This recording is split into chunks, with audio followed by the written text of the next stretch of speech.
D న్యూస్కి స్వాగతం. తిరుపతి లడ్డూపై పెట్టిన తప్పుడు ఫ్లెక్సీని వెంటనే తొలగించాలి అని కనిగిరి వైసీపీ ఇన్ఛార్జ్ దద్దాల నారాయణ యాదవ్ అన్నారు.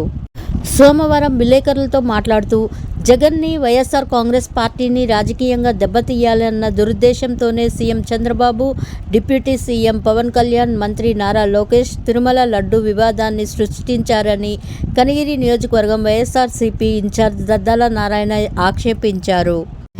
తిరుమల లడ్డూ తయారీలో వాడిన నెయ్యిలో ఎలాంటి జంతు కొవ్వు అవశేషాలు లేవని, దేశంలోని ప్రతిష్టాత్మకమైన ఎన్డీఆర్ఐ, ఎన్డీడీబీ ఇచ్చిన నివేదికలు, ఆ తర్వాత సిబిఐ ఛార్జ్షీట్లో కూడా అదే విషయం స్పష్టం చేయడంతో ఇన్నాళ్ళు దానిపై చంద్రబాబు, పవన్ కళ్యాణ్, లోకేష్ చేస్తున్న ఆరోపణలు పచ్చి అబద్ధమని తేలిపోయింది.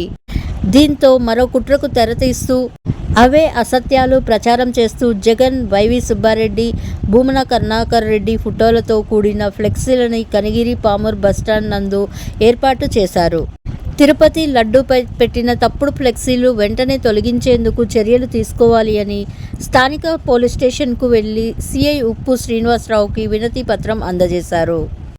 ఈ కార్యక్రమంలో Kanigiri municipal chairman Sheikh Abdul Gafar, ZPTC Madathala Kasturreddy, YCP నాయకులు తమ్మినేని సుజాత, పులి శాంతి, ఓకే రెడ్డి, నాగమణి తదితరులు పాల్గొన్నారు. Thank you for watching. Please subscribe to my channel.